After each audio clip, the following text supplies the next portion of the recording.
Welcome to Restoria. I'm Arthur, and this is your quiet place for gentle bedtime stories. Get comfortable, take a breath, and let the story slow your thoughts and ease you softly into sleep. The in-between seasons. You had been walking since the middle of the afternoon, and the road had given up the last of the day's heat by the time the hills let it down into the valley. Your legs knew the miles even where your mind had stopped counting them. The hedges on either hand had gone hushed, the birds in them settling, and the fields beyond held that used-up gold of a summer nearly spent. You were not lost exactly. You knew the road went on and would come in time to somewhere.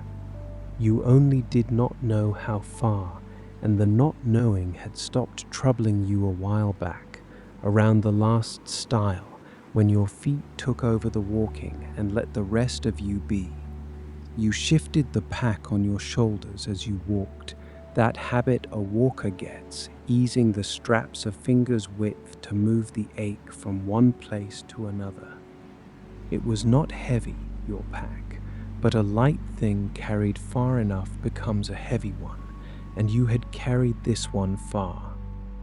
Everything you had for the season was in it, rolled and folded tight. A change of clothes, a tin cup, a knife, a heel of bread gone hard that morning. You had lived out of it for weeks and wanted, more than anything just now, to set it down somewhere and not take it up again till morning. The thought of a floor to leave it on, a corner to call yours for a night, had become the whole of your wanting as the light failed. The evening was coming down kindly, without any rush to it. The sky over the western hills had gone from blue to a deep amber that thickened as you watched, and the light in the fields had lengthened and gone level, laying the shadow of every hedge post out long across the stubble. It was the hour when a walking day begins to lean toward its own ending. You had thought an hour back that you would simply walk until you could not, and lie up in a barn or under a hedge as you had once or twice that summer, and go on in the morning. You had made your peace with that. So the lamp in the window, when you came over the rise and saw it, was more than you had let yourself hope for. Where the road dipped, there was a stream, and a low stone bridge over it, barely wide enough for a cart. You stopped on the bridge a moment, as a walker will, and looked down at the water going by underneath, brown and clear over its bed of stones, carrying a few of the year's first fallen leaves down out of the hills. The sound of it was the first thing to reach you that was not the sound of your own feet, and you stood and let it run in your ears a while. Then you went on, up off the bridge, and the road rose again, and that was when you came over the crest and saw the lamp burning in the window ahead. There should not have been an inn on this road. You had walked it before, or one much like it, and you carried in your head the rough map a person keeps of the ways they have gone, and nothing on that map stood at the turn where the road dipped and crossed a stream and rose again under a single broad tree. Yet there it was, a low building set back from the road, with its shoulder to the hill, older than the fields around it, with a lamp already lit in a downstairs window, though the day was not yet fully gone.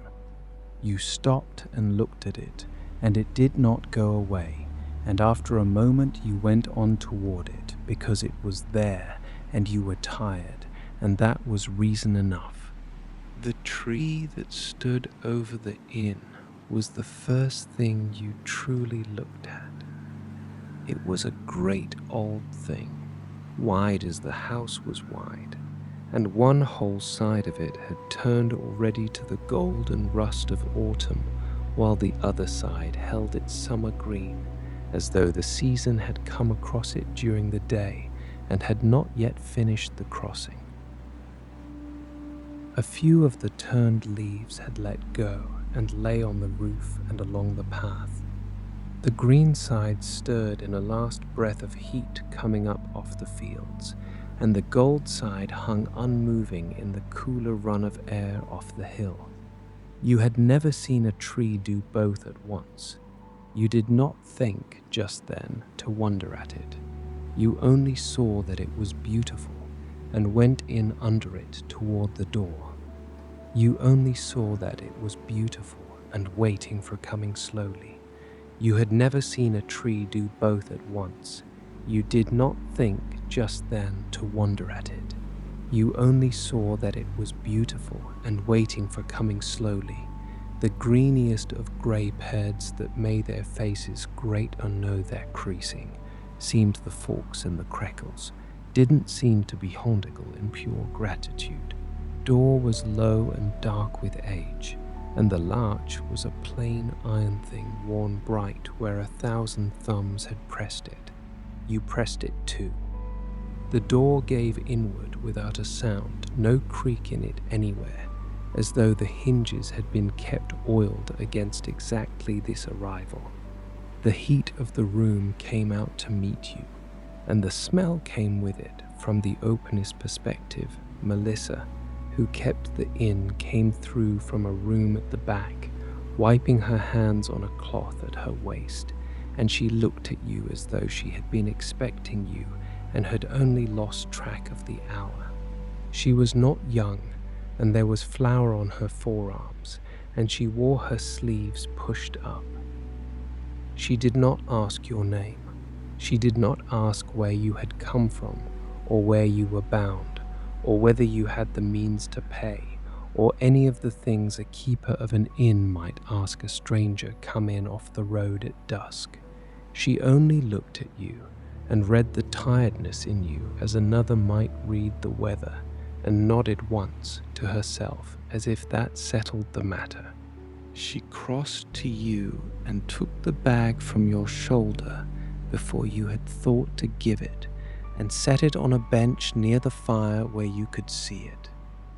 She took your coat as you shrugged it off and hung it on a peg by the door where the heat would reach it and draw the evening damp out of the wool.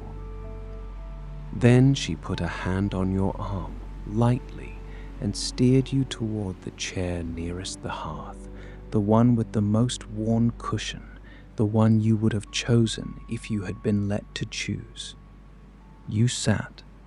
The chair received you as though it had been made to the shape of a tired person, and perhaps it had. You bent to your boots. The left one had let the water in all day through a seam you had known about since the start of the summer, and had meant week after week to take to the cobbler in the town, and had never once remembered at the right hour. Your sock beneath it was dark with the wet. You worked the boot off and set it by the fire, and the heat reached your bare foot at once, and the small misery you had carried without naming it all afternoon began quietly to go. You set the other boot beside the first. You worked your toes toward the embers. You did not think again about the seam, or the cobbler, or the town. The keeper came back with a cup and put it into your 2 hands, and it was hot all the way round. Cider, heated, with something in it, a clove or 2 and a curl of apple peel turning on the top. The steam of it came up into your face and carried the whole smell of the room with it. You drank, and it was sweet and clean and very hot, and the heat of it went down through you and settled low, and you felt the last of the road let go of your spine, one bone at a time. You held the cup in both hands after that, even when you were not drinking, for the heat of it, and watched the fire over the rim. You, through a half-open door at the back of the room, you could see a corner of the kitchen the smells were coming from. A stone floor, a scrubbed table dusted with flour, a great black range with its doors shut on a low fire, and on the range a pot that breathed a thread of steam toward the ceiling. Strings of onions and dried apple rings hung from a rack overhead. A bowl of the red apples stood on the table, and beside it the peelings of others, curled and bright. You could not see the keeper in there now, but you could see where the evening smells were made, and knowing the source of them settled you further, as a child is settled by the sounds of a house still awake below its room. The keeper brought you a plate before you had thought to want one. Bread, cut thick from a dark loaf, and a wedge of pale cheese, and 2 of the baked apples in a shallow dish with a little cream poured over them, gone gold at the edges where the heat had caught. You had not known how hungry you were until it was in front of you. You ate without hurry but without stopping, the bread dense and faintly sweet, the cheese firm and tart against it, and then the apples, so soft the spoon went through them like nothing, the cream cool over the heat of the fruit. It was the plainest food, and it was exactly right, and when the plate was empty, you sat back and felt fed in a manner you had not been fed all summer. The room settled around you as your eyes grew used to it. Low beams, black with age and smoke, close enough over the far tables that a tall man would have stooped. Deep windows set into thick walls, the glass in them old and a little wavering, so the last of the day outside came through bent and gentle. A dresser along one wall held plates stood on their edges and a row of cups on hooks. Everything in the room had the look of having been in its place a great while and being content there. Nothing matched and nothing needed to. It was a room made not by planning but by years, a thing settled into rather than a thing built. The keeper went about the room while you sat, and you watched her without meaning to, as you watch a fire. She moved without hurry and without waste, and everything she touched she seemed to leave a little better than she had found it. She turned down a lamp that had been burning too high. She straightened a chair. She took a cloth and wiped a table already clean, more for the habit of her hand than for any need of the table. Now and then she bent to the fire and turned something on the hearth, and each time she did, the apple smell rose up fuller into the room, and you understood that the fruit was baking there, in among the embers, in a covered dish set close against the heat. The cat rose from the hearthstone, stretched itself to an impossible length, and came to consider you. It stood by your chair a moment, looking up with the flat, unbothered gaze cats keep for strangers they have decided to allow. Then it sprang up light onto the arm of the chair, and from there into your lap, and turned itself round twice and folded down, and began very low to purr. The weight of it settled on your knees. You laid a hand on its back and felt the purr going through it, a rough, steady engine of contentment, and you sat still so as not to disturb it, and were glad of the excuse to sit still. The herbs hanging from the beams above you had been there a great while, gone grey and brittle with smoke and age. Bunches of them, tied with faded string, sage and thyme and others you could not name, giving down a dry green scent into the room whenever the fire's heat rose to reach them. The room whenever the fire's heat rose to reach them. You laid your head back against the chair and looked up at them, at the black beams and the grey herbs and the faint moving glow the fire threw across the ceiling. A spider had strung one corner, high up, and its web held a little of the lamplight. Nothing up there asked anything of you. You looked at it as you might look at clouds, letting your eyes rest on it without holding it, and after a while you let them close, and then opened them again in no hurry either way.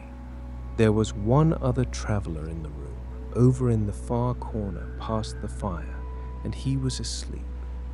An older man, his chin down on his chest, his hands folded on the table before him, a cup gone cold at his elbow.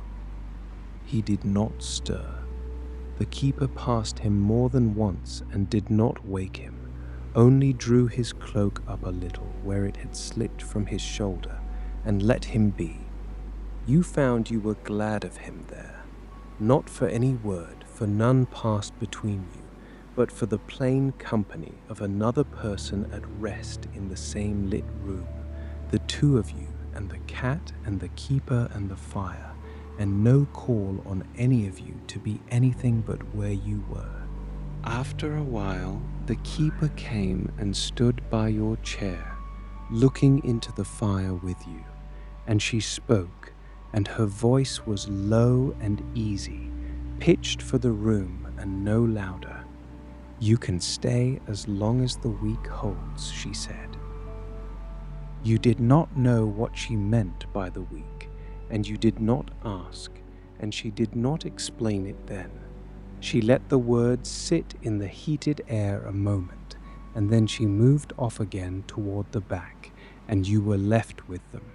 As long as the week holds. As long as the week holds, it sounded in that room less like a rule than like a kindness, and you took it as one, and drank your cider, and watched the flames stand and lean over the coals.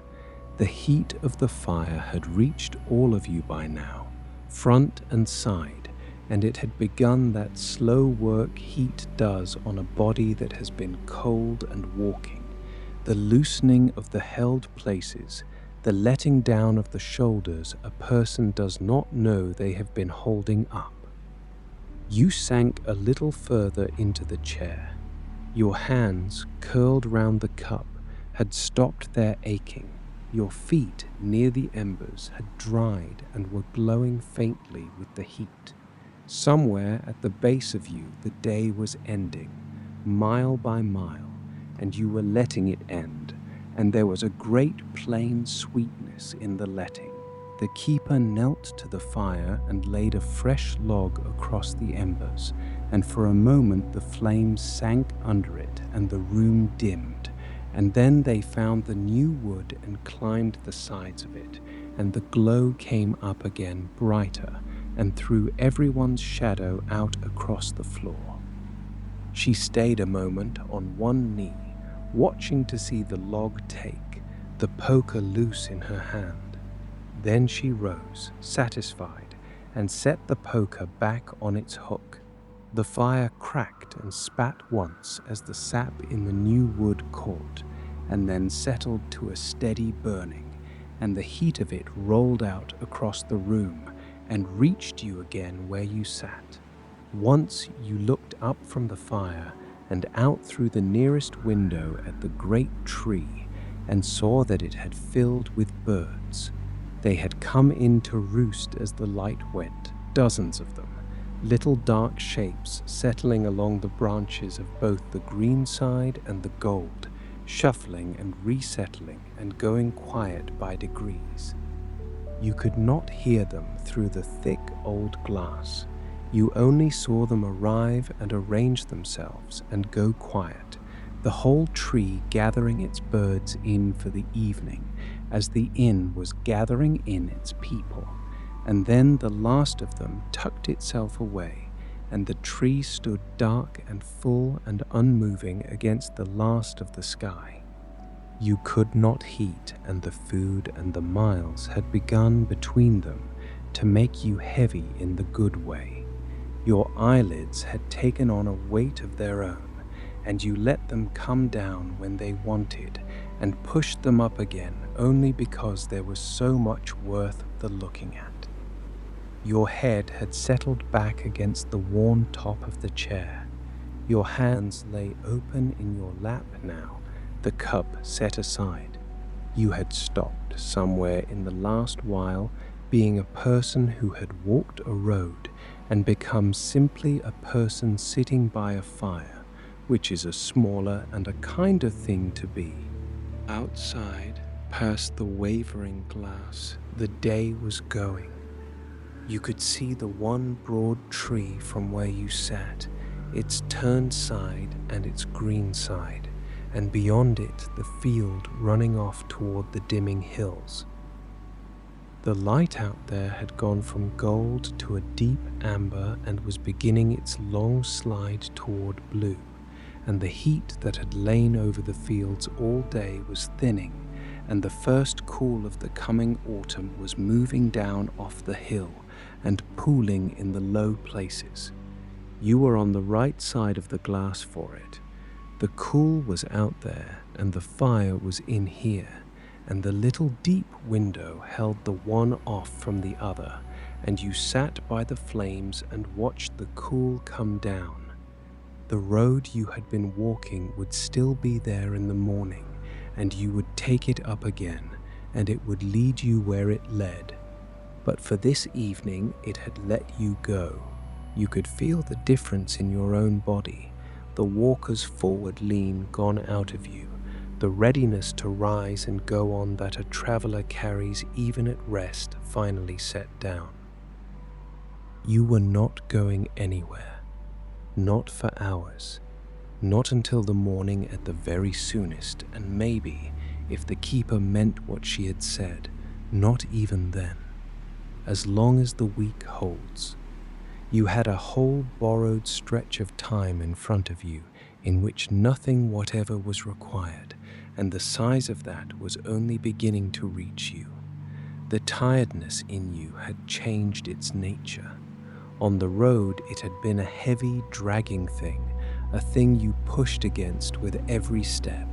Here, by the fire, it had turned into something else, something almost kind, a heaviness you did not have to fight because nothing more was being asked of your legs or your back or your feet.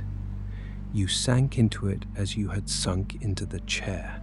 Your eyes went half shut and then open again, not because you meant to keep them open, but because the room was worth the looking. The fire and the herbs and the sleeping man and the keeper crossing and recrossing with her cloth and her lamp. She lit the lamps as the room dimmed, one and then another, going round the walls. Each one she lit pushed the gathering dusk back into the corners and drew the room in closer about the fire. The glow of them was low and amber to match the embers, nothing in the whole room brighter than a candle wants to be. The old glass of the windows caught the lamplight and held little pooled reflections of it, so that as the outside went blue, the windows filled with small gold fires of their own. You watched one window make its own private evening, the field going out beyond it, the lamp coming up within it, the two laid one over the other in the wavering pane. The fire had a voice of its own if you listened, and by now you were listening to little else. The steady breathing of the flames over the coals, the occasional tick and settle as a burnt log gave way and dropped a little into the bed of embers. Once, far up the chimney, the wind off the hill found the flue and made a low, hollow note there, and then let it go. These were the only sounds, these and the tick of the cooling fruit, and they did not break the hush of the room so much as measure it, the way a slow tune measures the silence it rests in without ever filling it. The apples were done. The keeper drew the dish from the embers with a fold of cloth and set it on the hearthstone to cool, and lifted the lid, and the smell that came up filled the room to its beams. Soft fruit, the skins split and darkened, the sugar in them gone to a sticky gold, A little of it caught black and sweet at the rim of the dish. She did not serve them at once. She let them stand and cool and go on filling the room with themselves, and the smell reached the sleeping man in his corner, and reached the cat on the stone, and reached you in your chair, and held the three of you there in the one sweet net of it. At some point your cup was full again. You had not seen her fill it, but there it was, hot in your hands once more, the same clove and apple steam rising off it. You drank more slowly this time, not from thirst now, but for the pleasure of the heat going down into you, the plain ceremony of holding a hot cup by a fire with nowhere else to be. The taste of it had become the taste of the whole evening. You would remember it, you thought, this particular hot sweetness, well after you had forgotten the road that brought you to it. You thought, sitting there, of the summer just gone, not any one day of it, but the whole of it at once, the light evenings, the dust of the roads, the fields you had passed going from green to gold as the weeks turned over. It had been a good enough summer. It had also been a tiring one, in the manner that even good stretches tire you when you are the one walking them. And now here it was ending, out there in the half-turned tree and the cool coming down off the hill, and you found you did not mind the ending. You had come indoors in time. You were fed and rested and dry, and the season could turn without you for an evening while you sat.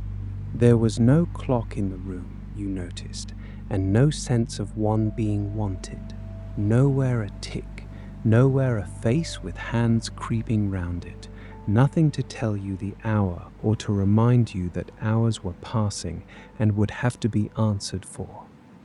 Time in the inn seemed to run as the stream under the bridge had run, going somewhere unhurried, in no need of your watching. You could not have said how much of the evening you had spent by the fire. It might have been an hour, it might have been 2. The not knowing was part of the rest of it, and you let the hour be whatever it was and did not try to hold it. You thought, without meaning to reach for it, of an evening from the middle of that summer, a river you had come to at the end of a hot day, and how you had put down your pack on the bank and waded in still dressed, past your knees, past your waist, into water cool enough to take the whole heat of the day off you at once. You had stood in the middle of it while the current went by, and watched the swallows come down to drink, and felt the river pull gently at your legs as if it wanted you to come along with it downstream. You had not gone. You had climbed out and dried in the last of the sun and walked on. But you had kept the evening, and here it was come back to you whole by the fire, the cool river and the low sun and the swallows going down to the water. It came to you in a loose and unhurried manner that this was a place made for exactly this. Not for arriving at and setting out from in a morning with your business in your head, for stopping, for the space between one thing and the next, the breath a person takes at the top of a stair before going down. The keeper asked nothing, the room asked nothing, the week she spoke of asked nothing, and you understood without being told that the inn stood here for the pause itself, for the handing over of one season to the next, and that you had walked into the middle of that handing over and been given a chair by the fire to sit out its length. The only sounds in the room were the fire and now and then the faint shift of the sleeping man's breathing in the corner, and once the cat, dreaming, working its claws a moment against your knee before going slack again. No voices, no traffic of any kind from the road outside, which had gone empty and dim. It was not an empty quiet, though. It was a full one, a quiet with a fire in it and a cat in it, and the breathing of 2 tired people, and the tick of cooling apples in their dish, the quiet of a place with everything it needed already gathered inside its walls, and the door shut on the evening. Who else came here, you wondered, and did not really wonder, for you thought you already knew. The tired, the ones between things as you were between things. People at the end of a summer, or the end of a labor, or the end of a long stretch of holding themselves up, who came over the rise and saw the lamp and turned in gratefully off the road. The sleeping man in the corner was one. You were another. However many chairs the long room held, you felt sure each was meant for someone who had walked a good while to reach it, and that none who came in were ever asked to hurry out again. The keeper came near once more, and this was the last time she spoke, and she said only, "There is a room made up for you at the top of the stair, and the apples when you want them, and no one will trouble you before you are ready." You thanked her, and your own voice sounded far off to you, roughened with the quiet you had been keeping. She inclined her head and did not answer it, for there was nothing that needed answering, and she went to draw a curtain across the window that still held a little of the outside evening. After that, no more words were spoken in the room, and none were wanted, and the not speaking settled over everything like another kind of heat. You were in no hurry for the stair. You sat on a while longer in the good chair, with the cup gone cool at last in your hands, and you let your eyes go round the room slowly, taking it in as you had not been able to take it in when you first came stumbling out of the dusk. The black beams and their hanging herbs, the dresser and its edged plates, the dark old tables holding the lamplight along their scrubbed grain, the cat risen now, stretching itself out to an impossible length before folding down again nearer the coals. You wanted, for a little, only to sit inside the picture of it before you carried yourself up out of it to bed. Before you went up, you rose and stood at the one uncurtained window a while, to look at the turning of the season once more. The tree stood black now against a sky gone the deep blue of the hour after sundown. You could no longer make out its two sides, the green and the gold both gone to a single dark shape, but you knew they were there, and you knew that somewhere in the days ahead the gold would win and the green would give over, and the tree would stand all one color and then bare. Just now it held the balance. Just now the summer had not quite gone and the autumn had not quite come, and you stood at the exact middle of the turn and watched it hold. The cool came off the glass against your face, and it carried the smell of the outside with it, the smell of earth and cut fields and the first fallen leaves beginning, somewhere out there, to go back into the ground. It was not a sad smell. You had half thought it would be, the smell of a year turning down toward its end, and it was not. It was clean and round and full, the smell of a thing completing itself rather than a thing being lost. You breathed it in at the cold pane, and behind you the fire held the room, and you stood on the seam between the two and belonged, for that moment, wholly to neither and to both. A single leaf let go of the tree while you watched.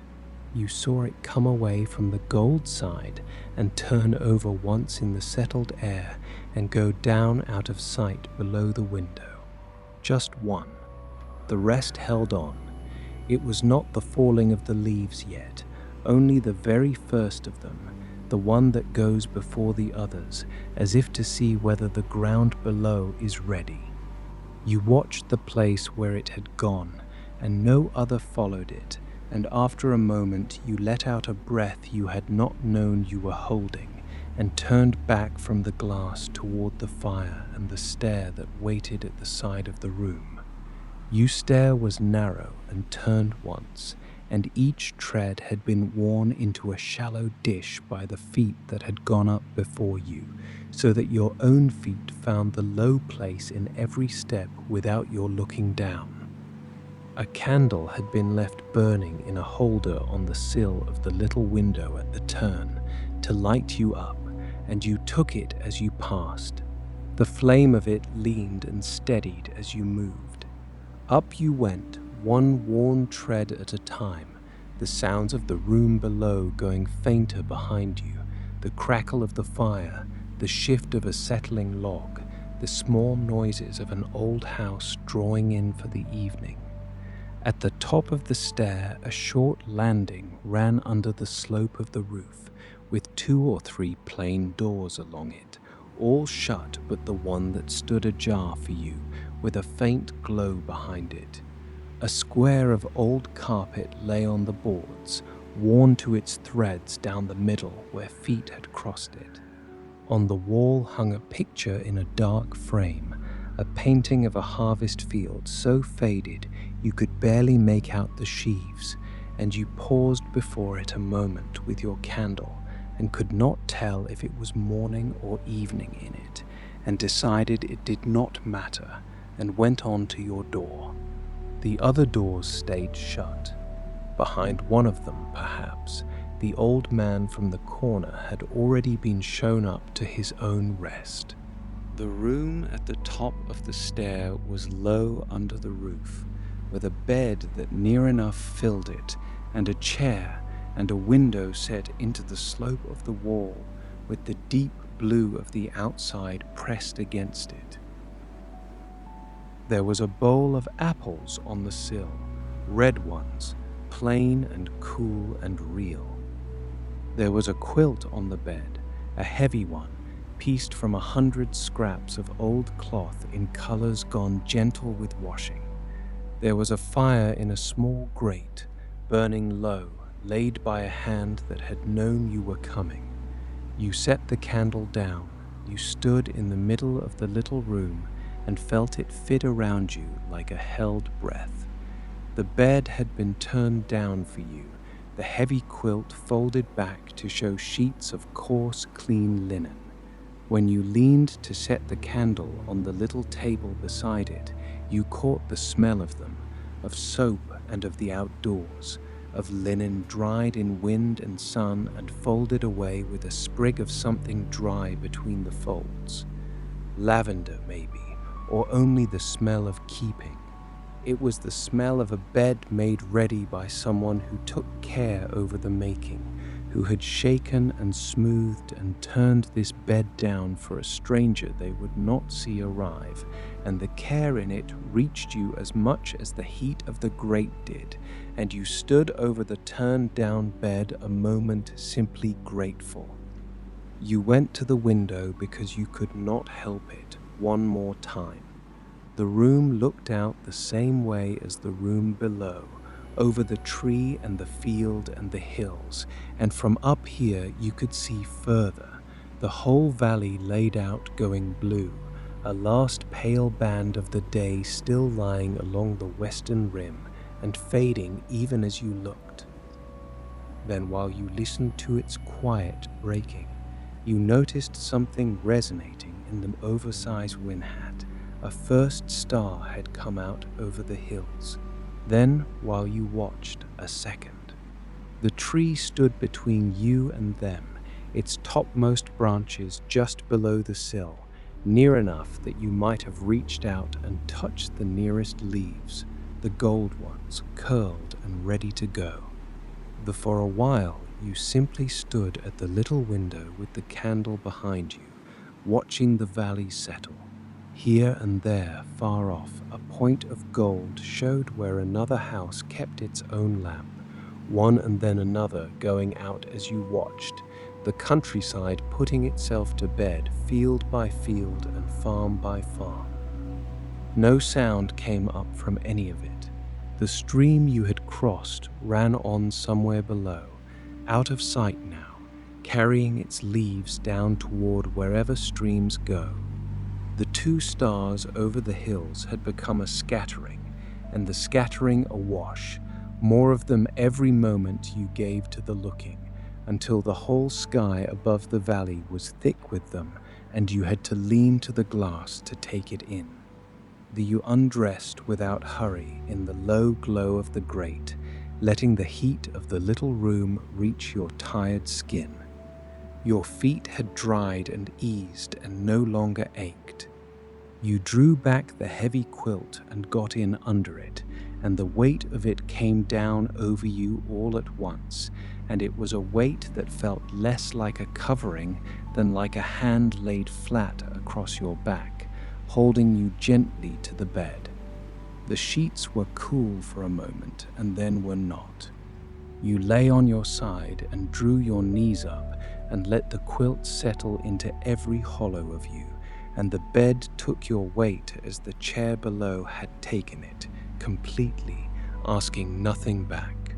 From below, faint through the floor, came the last sounds of the inn settling for the evening. The scrape of the dish being lifted from the hearth, the small clink of a cup set on a shelf, the keeper's feet crossing the stone floor without hurry, going from task to task, putting the room to bed as she had put you to bed, banking the fire, drawing the last curtain, turning the last lamp down to nothing. You could not see any of it.